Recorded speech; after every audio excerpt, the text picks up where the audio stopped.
जंगल की छाया में एक पौधा चुपचाप उगता है। स्वाद में कड़वा पर अपने अंदर छुपाए हुए एक पूरी औषधि की दुनिया। Hill glory bower. यहाँ इसके फूलों में चांदनी सी शांति है और परंपराओं में छुपी है एक प्राचीन उपचार की कहानी। इस पौधे का साइंटिफिक नेम है क्लेरोडेंड्रम इनफॉर्चुनेटम। ये लेमिएसी फैमिली मतलब तुलसी कुल की एक झाड़ी है, स्क्रब है।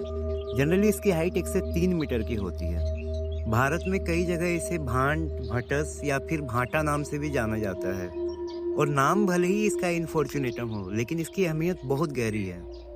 ये भारत के अधिकतर हिस्सों में देखने को मिलते हैं, ज़्यादातर बिहार, बंगाल, झारखंड, भारत के उत्तर पूर्वी क्षेत्रों और हिमालय की तलहटियों में उगते हैं। इन क्षेत्रों के जंगल, झाड़ीदार क्षेत्रों या फिर सड़क किनारे आसानी से देखने को मिल जाते हैं। इन्हें उगने के लिए नम और अर्धनम क्लाइमेट की ज़रूरत होती है।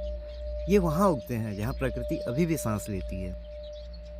इनकी पत्तियाँ आकार में अंडाकार और चौड़ी होती है। लंबाई लगभग 10 से 20 सेंटीमीटर की होती है और सतह सरफेस हल्की रोएदार होती है। और जब आप इन्हें मसलते हैं तो एक तेज गंध आती है, जैसे पौधा कह रहा हो, मुझे हल्के में मत लेना।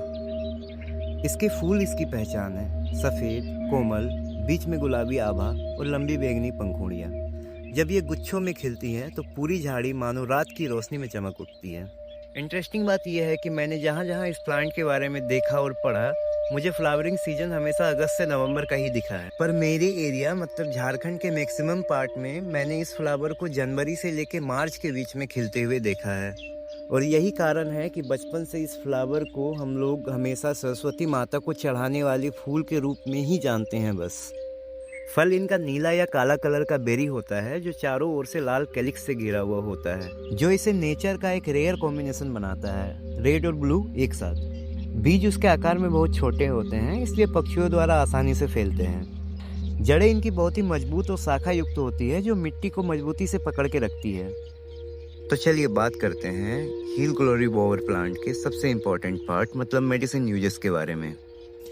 आयुर्वेद और लोक चिकित्सा में इसे त्वचा रोग जैसे दांत खुजली, पेट के कीड़े, बुखार, सूजन, घाव के लिए उपयोग में आते हैं। पत्तियां, जड़ें और अन्य भाग इसके लिए उपयोग में आते हैं। मेडिसिन पर्पस के लिए इनकी जड़ें पूरे प्लांट का सबसे इम्पोर्टेंट पार्ट है।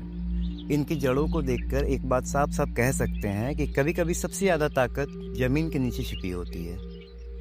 अभी आप स्क्रीन पर क्लियरली देख सकते हैं कि इस प्लांट के किस किस पार्ट में क्या क्या कंपाउंड मिलते हैं।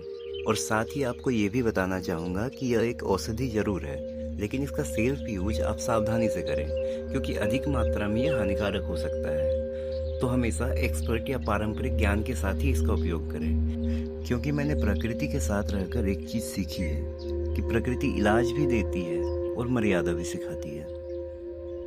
हील ग्लोरी बोवर प्लांट के कुछ ग्रामीण मान्यताएं और एंशिएंट या कल्चरल कनेक्शंस भी हैं। आइए बात करते हैं इस बारे में। ग्रामीण लोगों का मानना है कि इस पौधे का घर के पास उगने से बीमारियां कम होती है। पत्तियां नज़र दोष दूर करने में उपयोगी होती है। साथ ही बुखार में पत्तियां सिरहाने रखी जाती है।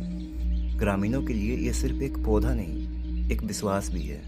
कुछ आदिवासी परंपराओं में इसे देवताओं की औषधि माना जाता है, नकारात्मक ऊर्जा दूर करने वाला पौधा।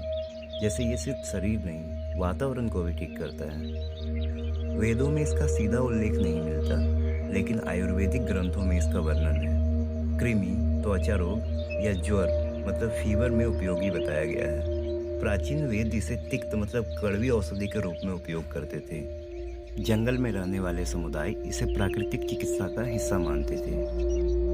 यह पौधा दिखता छोटा जरूर है, पर इकोसिस्टम में इसका बड़ा योगदान है। प्राकृतिक औषधि होने के साथ साथ यह मधुमक्खियों के लिए नेक्टर सोर्स है। जंगल में बायोडाइवर्सिटी भी बढ़ाता है। हील ग्लोरी बोवर, कड़वाहट में छुपी औषधि और सफ़ेद फूलों में चांदनी।